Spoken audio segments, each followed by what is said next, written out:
pengorbanan Tuhan Yesus di kayu salib membawa orang percaya kepada Bapa seakan-akan bukan sebagai orang yang bersalah. Nah, ini yang disebut atau dinamakan sebagai anugerah atau kasih karunia.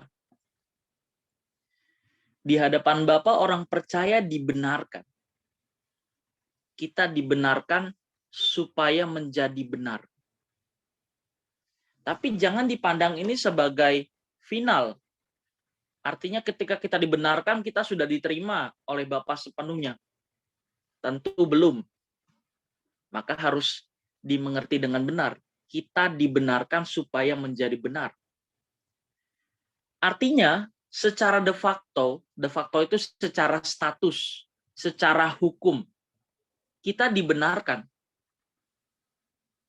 Secara de facto artinya secara status, secara de jure artinya secara hukum atau secara status kita dibenarkan. Tapi kita belum benar. Maka kita harus memiliki hubungan atau relasi dengan Bapa. Artinya secara de facto juga harus. Kita dibenarkan baru secara de jure. Secara de facto gimana? Kita berusaha supaya kita diakui oleh Bapa. Secara de facto artinya bukan hanya pengakuan dari satu pihak, tapi dari dua pihak atau dari pihak lain. Ini namanya de facto. Artinya secara keberadaan kita memiliki hubungan dengan Bapa. Jadi penitik beratan, korban atau keselamatan di dalam Tuhan Yesus adalah memiliki hubungan dengan Bapa. Sebelum Tuhan Yesus datang, Tuhan Yesus disalib dan menang, kita nggak bisa punya hubungan dengan Bapa. Kita nggak bisa ngerti maunya Bapa secara ideal, secara sempurna. Dengan kata lain, manusia tidak bisa berinteraksi atau membangun hubungan dengan Bapa secara sempurna, secara ideal.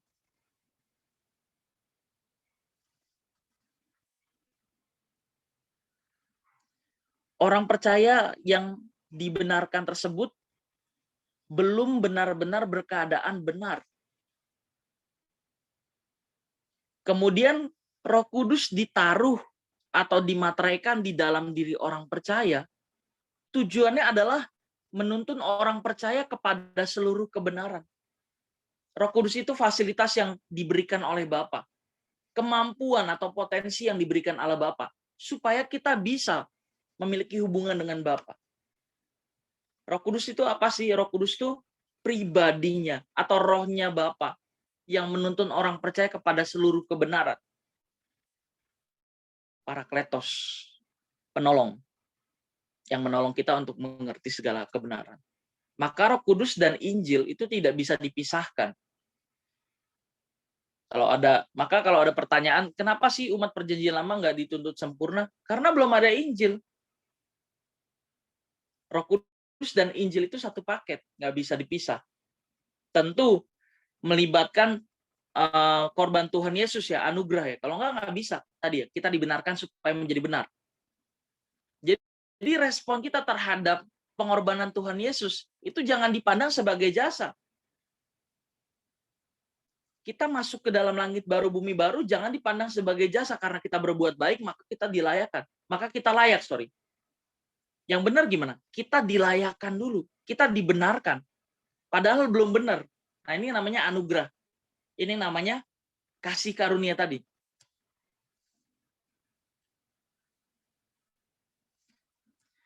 Jadi kembali lagi ke pembahasan tentang Roh Kudus tadi. Kenapa namanya Roh Kudus?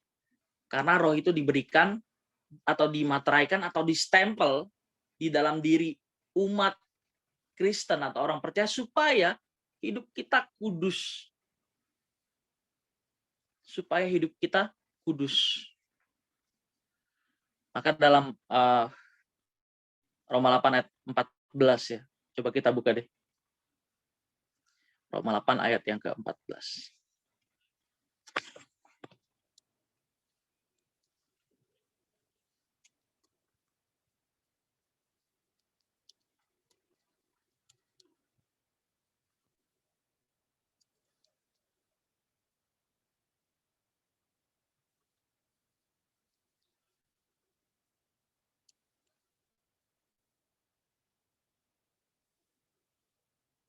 Boleh tolong dibaca? Tes. Roma 8 ayat 14. Semua orang yang dipimpin Roh Allah adalah anak Allah. Ya. Semua orang yang dipimpin oleh Roh Allah adalah anak-anak Allah. Artinya dipimpin oleh kehendaknya. Dipimpin oleh gairah atau keinginan kuat untuk melakukan keinginan Bapa.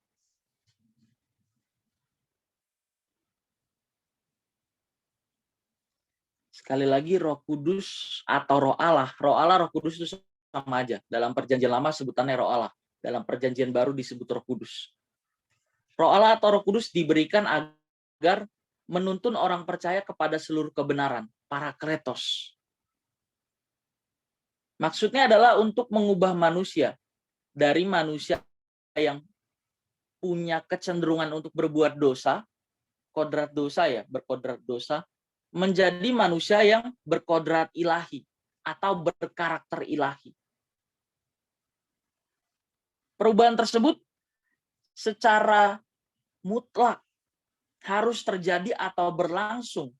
Sebab kalau manusia tidak mengalami perubahan menjadi berkodrat ilahi, artinya mengenakan karakter Tuhan Yesus, ia tidak akan pernah dapat memiliki hubungan atau relasi yang benar dengan Bapa. Apa sebabnya kamu tidak mengerti bahasaku?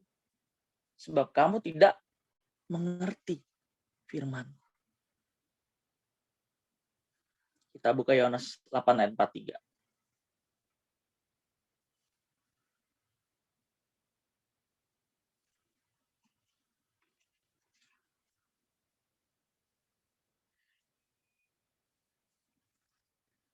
Sudah? Kalau sudah, minta tolong dibaca.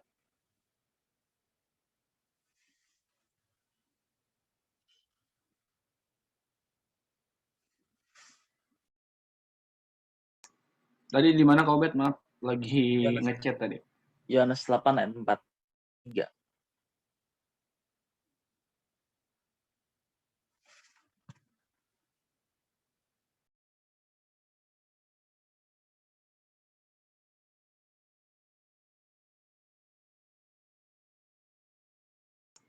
Yohanes 8 ayat 43. Apakah sebabnya kamu tidak mengerti bahasaku? Sebab kamu tidak dapat menangkap firmanku. Iya. Bagaimana bisa kita mau punya hubungan atau relasi yang benar dengan Bapa kalau kita nggak ngerti kebenarannya? Apa sebabnya kamu tidak mengerti bahasa? Sebab kamu tidak menangkap firman. Kamu tidak dapat menangkap firman. Gimana kita mau connect sama Tuhan? Kita aja nggak nyambung ngomong sama Tuhan. Kenapa? Karena nggak ngerti bahasanya. Maksudnya, karena nggak ngerti firmannya. Oke, cukup ayatnya. Maka hubungan dengan Tuhan itu harus menjadi pengalaman yang nyata. Harus dialami. Bukan hanya sekedar fantasi atau sesuatu yang dipercayai dalam pikiran kita. Kita percaya ada Tuhan, iblis pun percaya, dan iblis pun gemetar. Ya oke, dalam teks aslinya roh jahat ya. Tapi kan di Alkitab tulisannya iblis. Kalau cuma percaya Tuhan Yesus ada, setan pun, roh jahat pun percaya. Apa bedanya? Maka harus dialami. Jangan hanya meyakini Tuhan di dalam pikiran, tetapi juga alami Tuhan dalam hidup kita. Sebab Roh Kudus, firman Tuhan itu diberikan supaya kita punya hubungan dengan Bapa. Belajar firman tentu melalui perantaraan Roh Kudus kita dibuat mengerti akan kebenaran. Belajar firman dan berdoa. Belajar firman, berdoa, belajar firman, berdoa. Satu lagi, berkomunitas tentunya.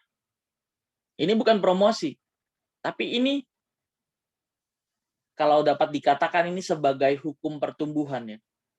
Belajar firman, berdoa, dan berkomunitas. Ini hukum pertumbuhan. Salah satu hilang aja pincang. Cobain deh. Saya harap jangan ya.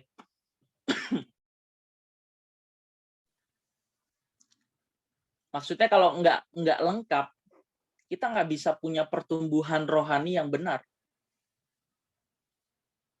Kita lanjut. Sama seperti kalau ada seorang anak gelandangan, diadopsi menjadi anak seorang bangsawan, anak tersebut harus mengalami perubahan atau diubah. Perubahan itu bukan hanya statusnya. Dari yang tadinya gelandangan diadopsi oleh bangsawan sehingga menjadi bangsawan. Tentu bukan hanya statusnya, bukan hanya secara de jure, tapi juga seharusnya anak itu mengalami perubahan secara keberadaan, secara de facto. Jadi perubahan itu bukan hanya statusnya, melainkan juga karakternya yang berubah. Dari karakter gelandangan menjadi seorang yang berkarakter bangsawan.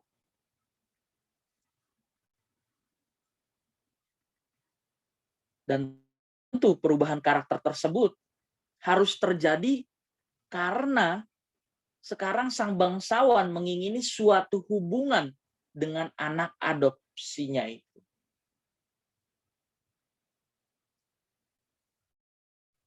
Hubungan atau relasi yang saling mengisi.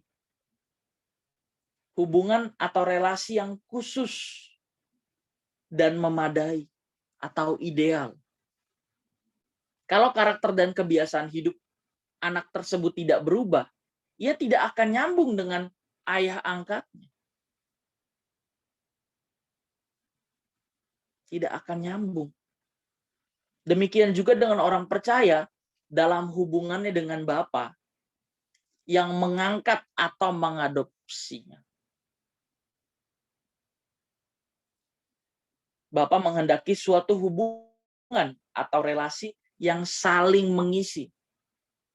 Relasi yang khusus, yang ideal. Maka ini melibatkan peran dua pihak. Pihak Allah dan pihak manusia. Ini melibatkan dua pihak. Ketika manusia jatuh ke dalam dosa, siapa yang berinisiatif untuk memulai membangun hubungan? Allah kan tentunya. Allah.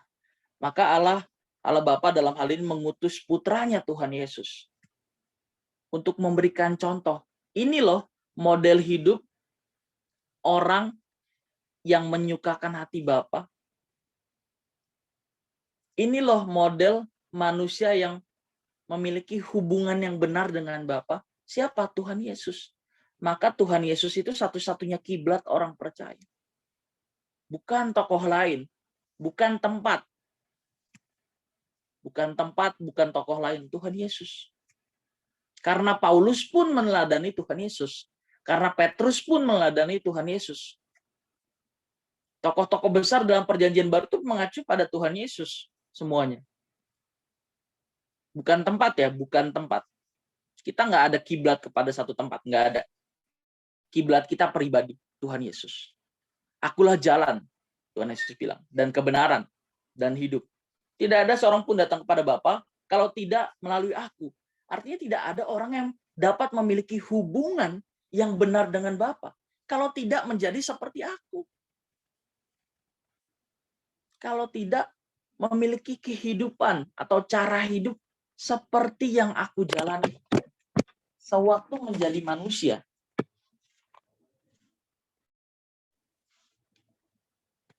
Itulah sebabnya orang percaya dikehendaki bukan hanya segambar dengan Allah. Artinya memiliki komponen-komponen yang Allah juga miliki. Ini sebenarnya nggak susah bahasa ini. Segambar dan serupa dengan Allah. Kita sering bahas ya. Yang rajin komsel pasti ngerti. Segambar dan serupa dengan Allah artinya apa? Oke, kita bahas secara sederhana, secara singkat. Segambar artinya adalah memiliki komponen-komponen yang terdapat seperti Allah atau yang terdapat dalam diri Allah. Apa tuh? Pikiran, perasaan, keinginan. Kejadian 1 ayat 26 ya. Baiklah kita menciptakan manusia menurut gambar dan rupa Allah. Saya ulang, segambar artinya manusia memiliki komponen-komponen atau bagian-bagian yang dimiliki oleh Allah yang juga terdapat dalam diri manusia. Apa tuh? Pikiran, perasaan, dan keinginan atau kehendak. Nah, sekarang kita bahas segambar. Kita bahas serupa. Serupa apa sih? Serupa artinya kualitas. Kualitas atas komponen-komponen tersebut yang tadi saya sebutkan. Kualitas atas pikiran, perasaan, dan keinginan atau kehendak. Segambar artinya memiliki komponen-komponen yang terdapat pada diri Tuhan, yang juga terdapat dalam diri manusia. Yaitu manusia memiliki pikiran, memiliki perasaan, dan keinginan atau kehendak. Dan serupa artinya memiliki kualitas atas komponen-komponen ini. Kita kembali ke statement tadi. Itulah sebabnya orang percaya dikehendaki Allah bukan hanya memiliki gambar Allah. Artinya memiliki komponen-komponen yang Allah juga miliki. Pikiran, perasaan, dan keinginan tadi ya. Melainkan juga berkeadaan serupa dengan Allah. Dan kejatuhan manusia ke dalam dosa tidak membuat rupanya atau tidak membuat gambarnya itu hilang. Pelan-pelan ya. Dari tadi saya agak kebalik-balik, Kejatuhan manusia ke dalam dosa tidak membuat gambar atau komponen pikiran, perasaan, dan kehendak tadi hilang atas manusia. Enggak. Yang hilang apa? Yang hilang rupanya ini. Kualitasnya ini yang hilang. Maka Bapa bukan hanya menghendaki manusia memiliki gambar Allah, tetapi juga memiliki keberadaan serupa dengan Allah. Artinya kualitas. Serupa dengan Allah maksudnya adalah bahwa kualitas komponen-komponen yang dimiliki manusia, yaitu pikiran, perasaan, dan kehendak, harus berkualitas tinggi. Aku datang supaya kamu punya hidup dan memilikinya dalam segala kelimpahan. Dalam bahasa aslinya kata hidup, zoe, artinya cara hidup. Dan memilikinya dalam segala kelimpahan, dalam bahasa aslinya, perisos. Jadi kalau kita artikan, kita gabungkan kedua kata tersebut, aku datang supaya kamu punya hidup dan memiliki dalam segala kelimpahan, artinya memiliki cara hidup yang tinggi kualitasnya, yang bernilai, seperti cara hidup yang Tuhan Yesus jalani. Seperti cara hidupnya Tuhan Yesus. Maka ia memperagakan. Jadi, kita dapat memaklumi kalau ada orang-orang di luar Kristen yang Tuhan kok jadi manusia. Nah, dia nggak ngerti sebetulnya proyek keselamatan Allah. Biarin aja, diemin aja. Senyumin aja. Nggak apa-apa, nggak ada masalah. Tapi buat kita yang udah mengerti, jangan hanya menjadikan ini sebagai pengertian. Tapi yuk berjuang. Berjuang supaya kita punya kehidupan seperti Tuhan Yesus. Supaya kita punya hubungan yang ideal dengan Bapa. Kita punya relasi atau hubungan. Karena itulah tujuan dari keselamatan dalam Yesus Kristus. Pemulihan hubungan dengan Bapa.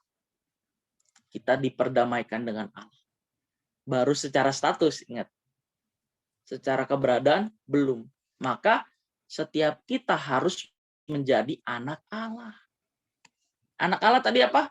Kalau berdasarkan Alkitab, Roma 8 ayat 14. Ingat nggak? Anak Allah artinya orang-orang yang dipimpin oleh Roh Allah. Dipimpin oleh Roh Allah. Artinya dipimpin oleh kehendak, keinginan Allah. Susah ya? Susah. Makanya butuh komunitas. Makanya butuh kakak rohani. Tadi, hukum pertumbuhan yang 3 tadi ya.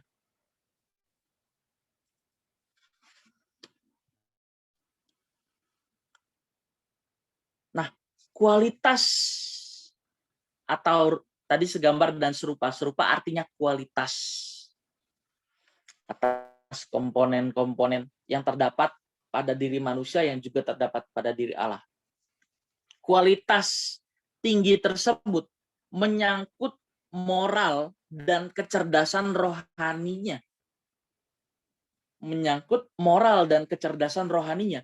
Sehingga bisa mengimbangi pribadi Allah Bapa. Tentu mengimbangi di sini bukan menjadi Tuhan ya, bukan. Mengimbangi di sini artinya mengerti maunya Tuhan. Sehingga kita bisa mengerti dan melakukan kehendaknya. Jadi sebetulnya ada dua versi menjadi seperti Tuhan.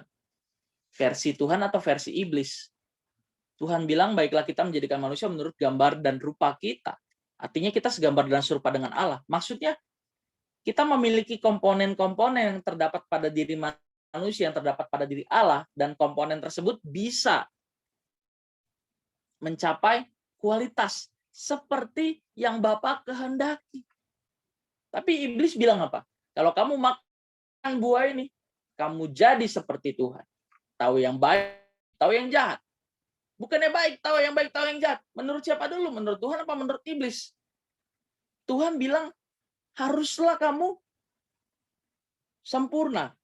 Atau kita dituntut menjadi segambar dan serupa dengan Allah. Artinya menjadi manusia yang sesuai dengan kehendak Allah. Tapi iblis bilang, kalau kamu makan buah ini, aduh, ngejelimet, sorry. Kamu menjadi seperti Allah. Beda nggak? Yang Tuhan mau kita mengerti kehendak Allah dan menjadi manusia seperti yang Allah kehendaki. Yang iblis tawarkan, kalau kamu makan buah ini, kamu jadi seperti Allah. Beda. Beda.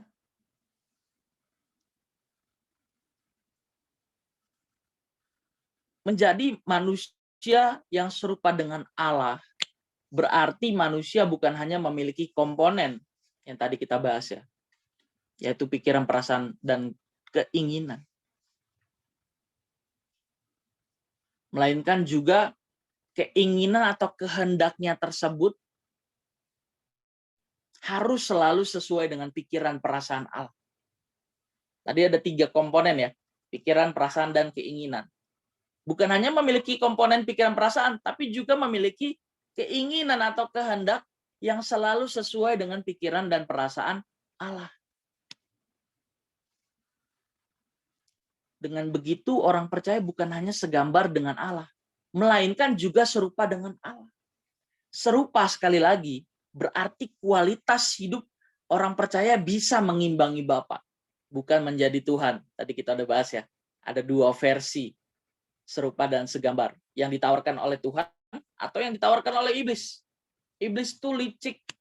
Maka di Alkitab dia dikatakan, dia diberi gelar sebagai bapa pendusta, pembohong.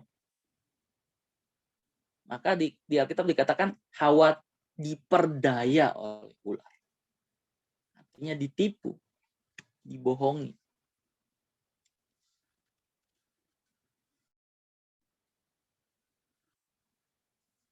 Tuhan Yesuslah manusia yang sesuai dengan rancangan Allah semula, sehingga dapat menjadi prototipe, menjadi model manusia yang Allah kehendaki, yang bisa berhubungan secara ideal dengan Bapa. Tuhan Yesus prototipe atau model. Harusnya Adam yang jadi prototipenya, yang jadi modelnya. Tapi si Adam jatuh karena godaan si penyuk. Maka Tuhan Yesus turun sebagai Adam kedua. Itu pertaruhan yang luar biasa. Pertaruhan yang luar biasa. Itulah sebabnya semua orang percaya yang diselamatkan harus menjadi seperti Yesus. Sebab kalau tidak seperti dia, manusia tidak akan memiliki hubungan dengan Bapa secara ideal dan proporsional. Dan inilah yang Tuhan kehendaki. Bukan hanya secara status kita dibenarkan, tapi kita juga benar-benar berjuang untuk menjadi seperti dia. Tuhan akan memampukan orang-orang yang berjuang. Tuhan akan memampukan. Tuhan udah kasih potensi, udah kasih kemampuan ya. Apa aja tuh? Lewat sarana anugerah, penebusan, Roh Kudus, Injil, dan penggarapan akan firman Tuhan melalui setiap kejadian atau masalah. Cuma pertanyaannya adalah mau dipakai apa enggak. Amin. Sampai sini ada pertanyaan?